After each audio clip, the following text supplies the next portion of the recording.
বসুর গাড়ির তলায় যে ছেলেটা চাপা পড়েছে তার কতগুলো পুরনো ফেসবুক পোস্টে গিয়ে বলছে যে বুদ্ধদেব ভট্টাচার্যকে কুকুর বলেছিল, এ বামপন্থীদের বিরোধিতা করেছিল, এ যদি চাপা পড়ে থাকে তাই নিয়ে বামপন্থীরা কথা বলছে কেন?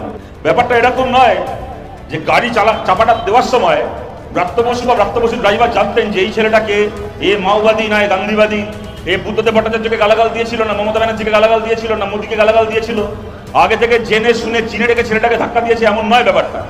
আমরা প্রতিবাদ করছি দুটো কারণে। প্রথম কথা হচ্ছে রাষ্ট্রের এই ঔদ্ধত্য হবে কেন? আজকে একদল ছাত্র একজন মন্ত্রীর গাড়ির সামনে বিক্ষোভ দেখাচ্ছে। দুটো জিনিস করা যেতে পারে। যদি সেই সরকার মানবিক হয় তারা ছাত্রদের সঙ্গে কথা বলবে, তাদের দাবিগুলো শুনবে, আলাপ আলোচনা করবে। আর যদি সেই সরকার অমানবিক হয় তাহলে কি করতে পারে?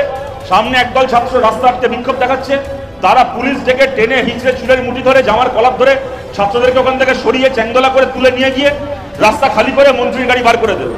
জানতাম সরকারের এই দুটো চেহারা হতে পারে।